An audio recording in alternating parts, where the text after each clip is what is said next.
Hi, everybody. This is Peter Cipcowski, and I'm happy to introduce another segment in a series of conversations with Roe Jan area community leaders and business owners. And today, I'm really excited to have Seung Suh.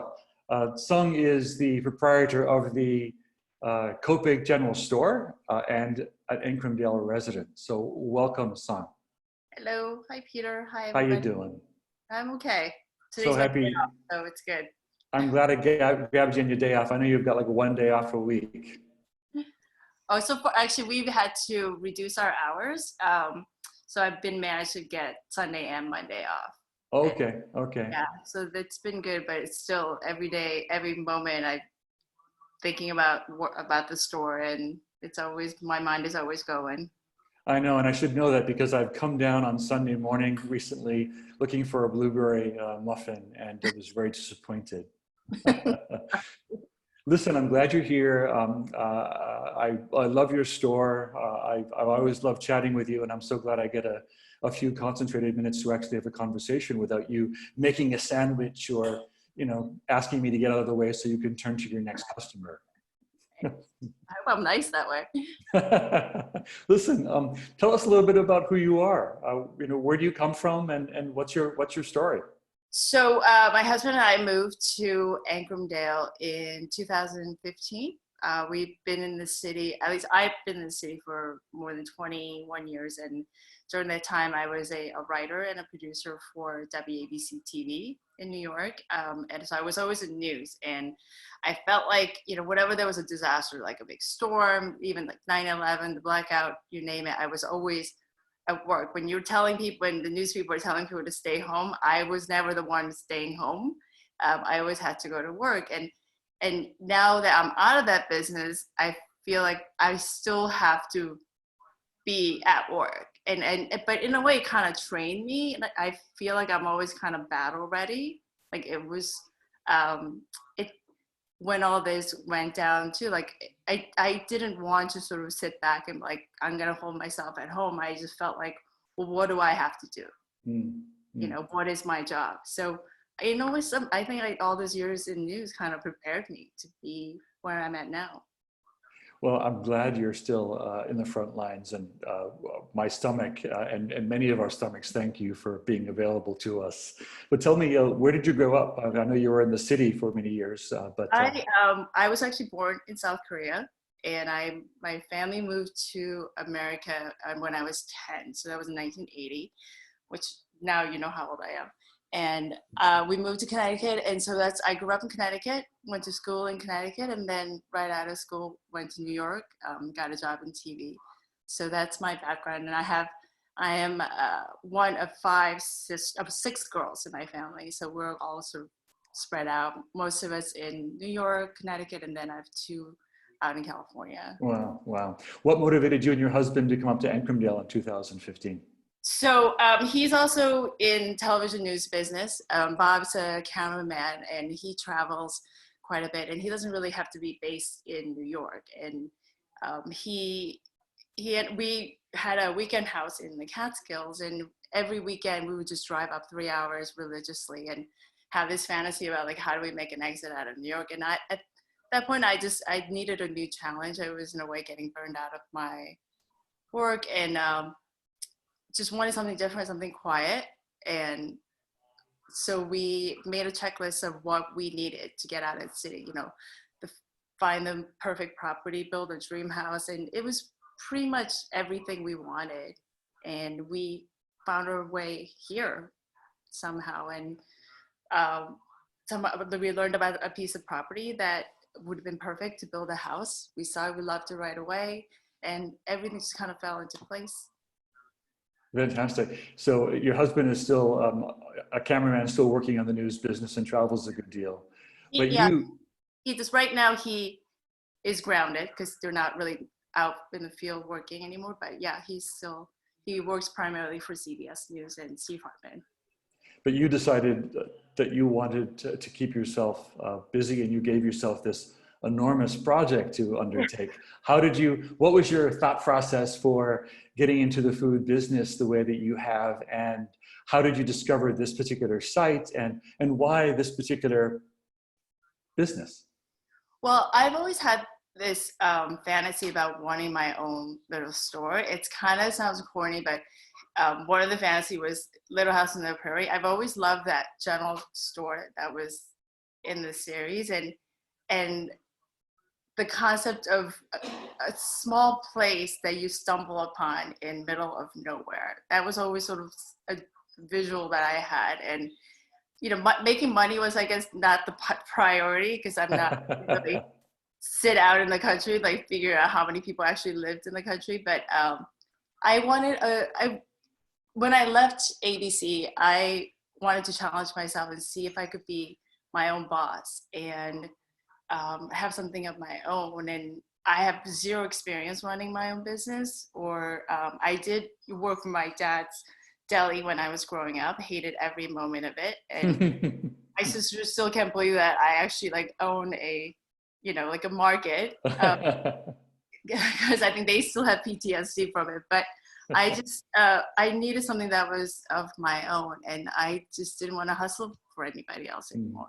And the idea of a market that also serves as a cafe was perfect because I wanted a place where people could actually meet, not just a transient kind of place, that people would sit and stay and get to know each other or meet new people. And a focal point I really sought. And I came upon actually the Copake General Store is because I think a lot of people in our community didn't really know what the front porch market was all about.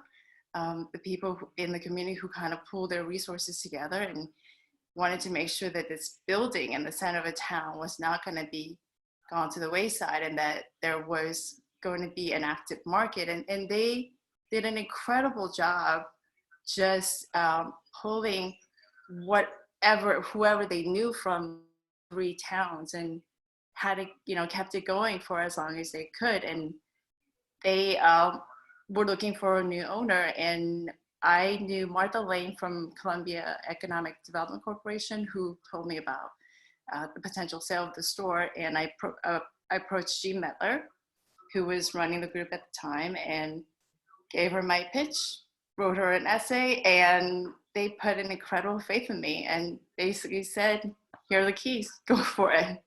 So here I am. Fantastic. That's fantastic. Whether other than the general store in a little house on the prairie, were there any other sort of local markets, cafes that inspired you? Actually, my I guess inspiration would be more. The house we had, the weekend house we had, was in the Catskill town called Andes, which is really like tiny little, barely a one-horse town. But there were these couple like incredible shops that were run by former New Yorkers, and they always looked like they were just having fun. Like there was one, she ran a tea shop.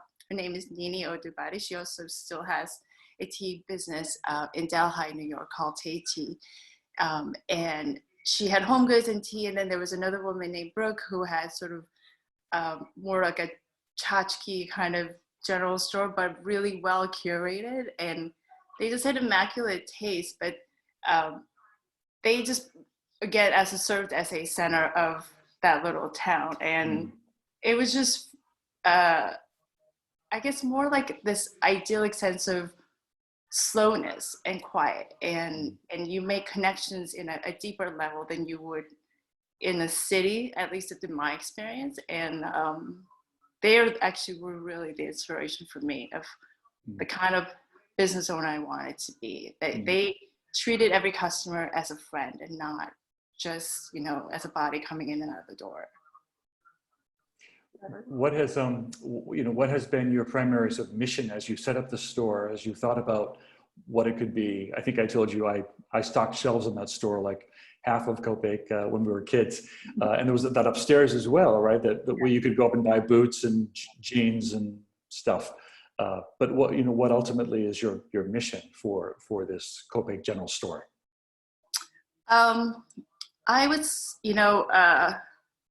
I do have a 3-word mission that's on a pole when you walk in the store. It says, I think it says stay, shop, and gather.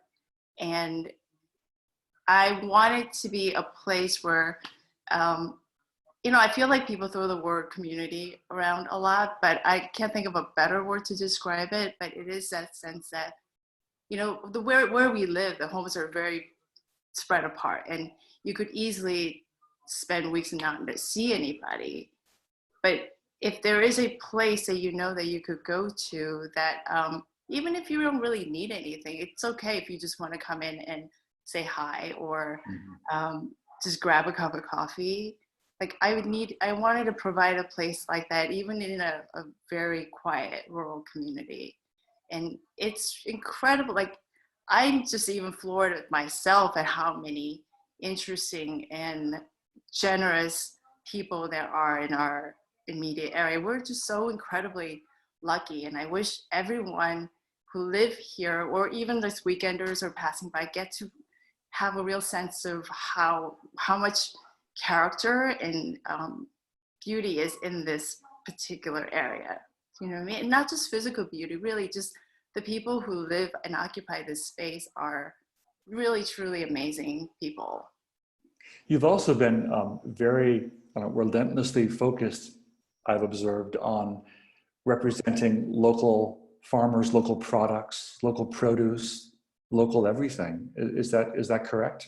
Essentially, that was definitely a goal, and I try to do my best as much as I can. The big challenge with local products is that you want to support, but there are certain price points. If you want to eat organic or locally, especially when it comes to meat, you do have to pay. And actually, that is interesting, because one of the other things I wanted to be able to relay is that changing people's habit of shopping and eating as well. Like, you don't have to buy that big giant bag of carrots because they're on sale. If you need just 2 carrots for dinner that night, then you should be able to come in and buy 2 carrots that are just made from a farm around the corner. It might cost more than that giant bag, but you're not going to waste 2/3 of a bag of a carrot that you bought. Mm-hmm. That sort of a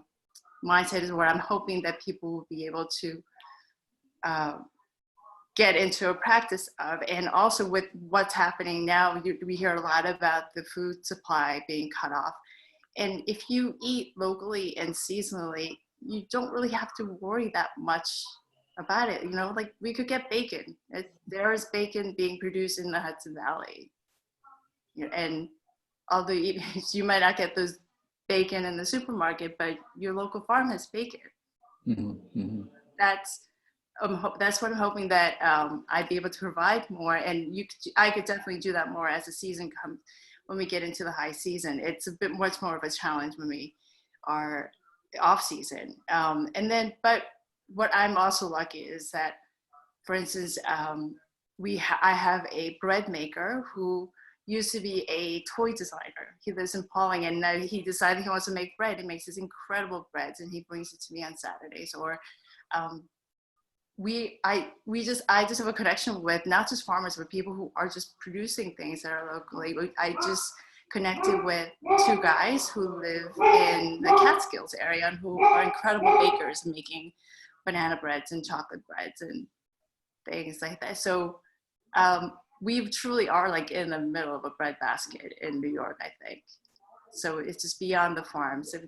That's part that I didn't expect to find, actually.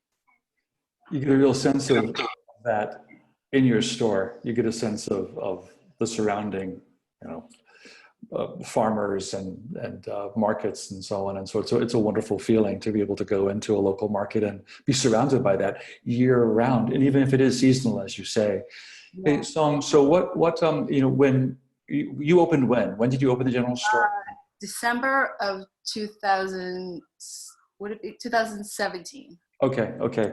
And obviously the pandemic hit in March. How has it been going up to the pandemic? Tell us a little bit about your experience as a local business person. What's worked for you? What's been a challenge? That kind of thing. What has been surprising is that our business, actually, the store is as busy as it would be on a given summer. Actually, it's the volume of business has been pretty crazy, and we cut back the hours because I noticed because people are not working in their regular schedule. I'm able to serve people earlier, so I do close at 3 o'clock because after 3 I noticed the flow was pretty slow, so I didn't think I needed to stay open that late, and it just gives me more time to kind of regroup at the end of the day. I did have to cut staff, so because I wanted to limit the number of people who were working in the store at the time, and I did have staff members who were a bit worried about just being exposed. But then, I've had others who were able to step up and fill that void, and I'm not able to offer the customers everything I used to do, which were like ready-made, made-to-order sandwiches and a lot more selection when it comes to grab-and-go meals and such. But we're trying to make do with prepared things, so that it limits people's waiting time. And so we're just trying to make do with the staff that I have, and the biggest challenge for me is meeting the demand because there's just more bodies up here now. Almost every available rental home is rented out. Every weekenders who have a home are up here. And when I think I bought enough of something, they're all gone at one person could come in and like just completely wipe out one thing. And then I realized I didn't order enough. And I feel like every day I'm wondering whether or not I'm disappointing people. I think that's the hardest thing. That's interesting. Hey, prior to the pandemic, however, tell me a little bit about the business. I want to come back to how things have been for you and the modifications you've made and the lessons you've learned, and how I've personally been disappointed, coming in for a chicken and rice lemon soup and finding that the person before me took it all. But tell me about the business day to day, basically before the pandemic hit you. Well, we were definitely initially my vision for the store was more of a market, and I thought that the prepared food part of it was sort of secondary. But I noticed immediately the demand was more on the prepared food and less sort of on the market. So we try to amp up the kitchen part of it, and it was very seasonal. In the summertime, it would be just kind of crazy.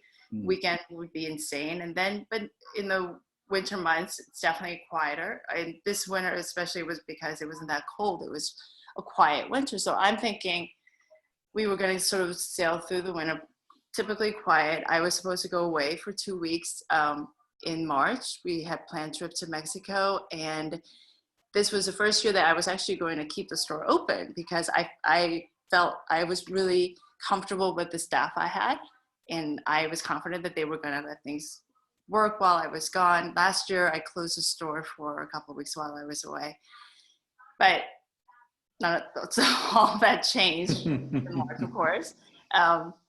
So it was immediate shift, and the switch was pretty like insane, instant. Like I felt like there wasn't a gradual change into this new world. It was instant for you. That's so interesting. So I heard that you, obviously it was a seasonal business before March, weekends were busy, summers were explosive, and then all of a sudden, every day of the week under the pandemic, it seemed like people were coming in asking for food, and you had to modify what you could prepare, what you could present because of your limited staff and so on. All that makes sense. From a business, point of view, how has that been going for you? Financially, we're doing good. We're doing well. And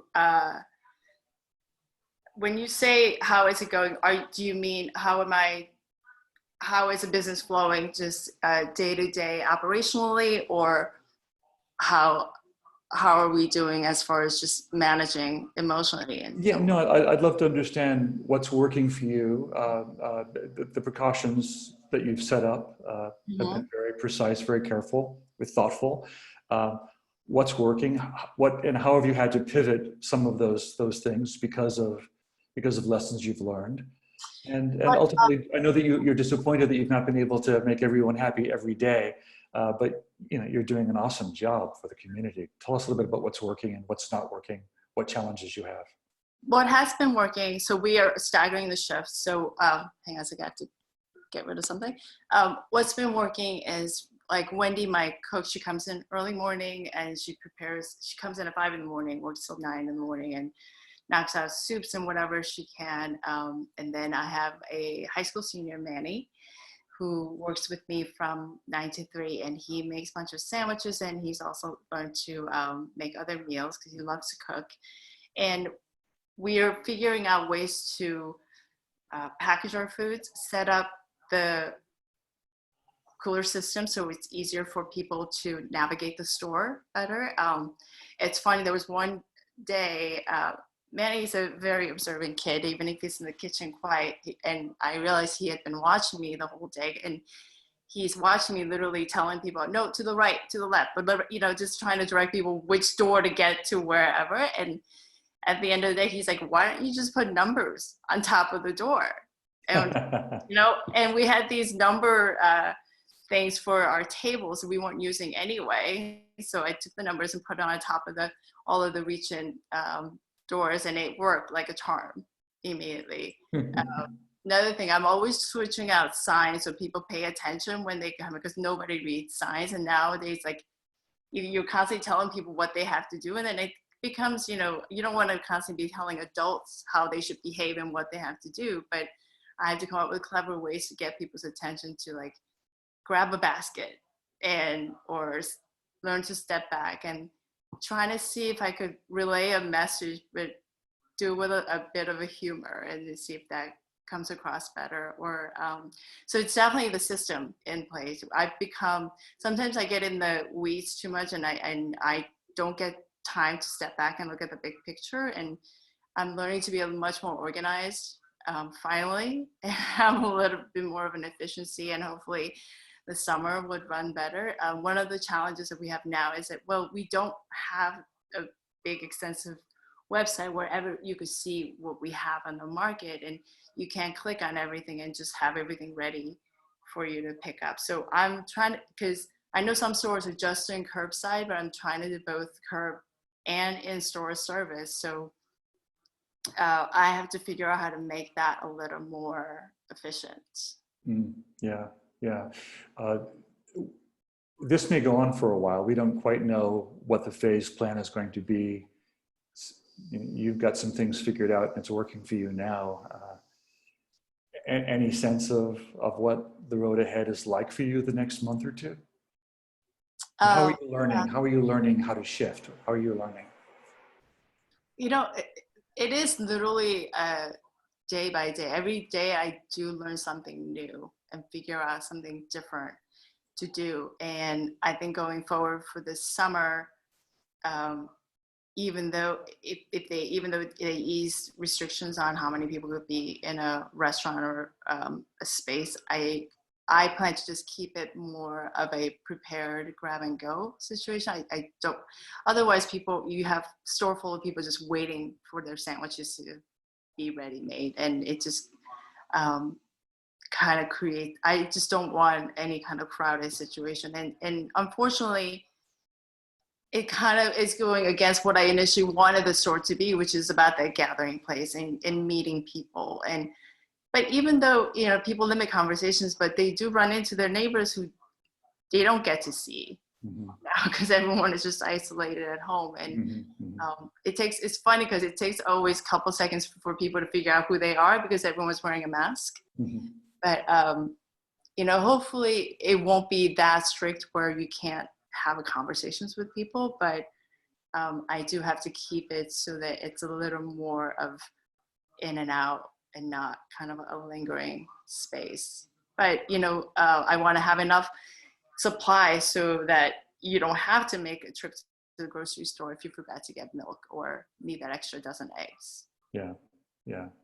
And you do have a lot of different stuff that you can pick up there, stuff that obviously isn't made locally. If you want a sponge or some, The way, my goal is that if everything goes to hell in some way that I want to be able to eat everything I have in the store. So I will never sell anything that I wouldn't consume myself. And then I think about like, if I was sheltered in place, what do I need at home? And that's, you know, when I realize, okay, I'm missing this, and I'll just add. And it's kind of a, I guess, a selfish way of looking at it. But then I don't know any other shopper than myself.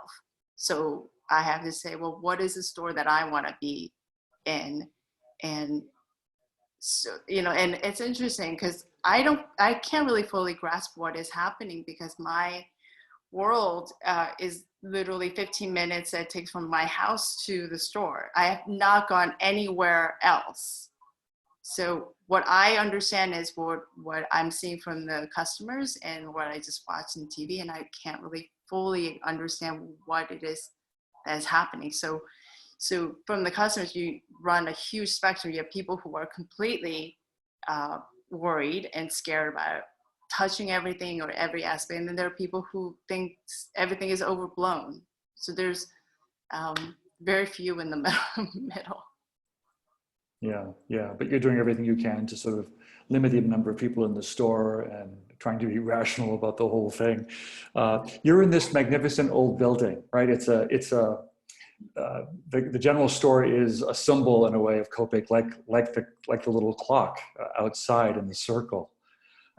How do you see your store fitting into the universe of Copake and the larger Roe Jan community? You know, I feel like I don't want to seem to be boasting in any way that, I guess, make the store more important than it is. I don't really know how to answer that question exactly, than just being able to give people what I could potentially give, you know, try to create a space where it is in dead center of such a historic town, and I want to make sure I preserve it and try to keep it looking as beautiful as it can. And I still have to work on the porch. There are a lot of things that I need to clean up. But I still like the idea that inside, that I feel like I definitely have created a space I want it to be. And, you know, the idea of like stumbling onto something that you feel like, oh, you discovered it, and it's not everyone from the outside could see. So it's sort of like this dream world that I wanted to create.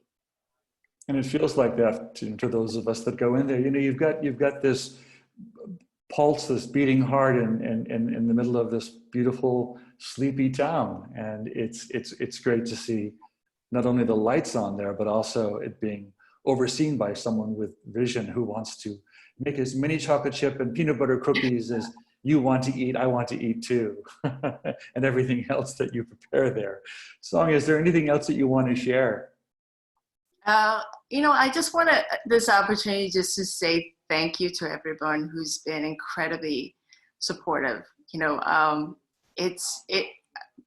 definitely have moments where I feel like I'm just gonna lose it, and it's been an incredible emotional roller coaster. And out of the blue, I always get either phone calls or just affirmation from people that I'm on the right track. You know, that I am doing something right, and that there are people who are behind me and who like hold me up. And I just want to thank everyone for just believing in the store and believing in what we do and being there for us.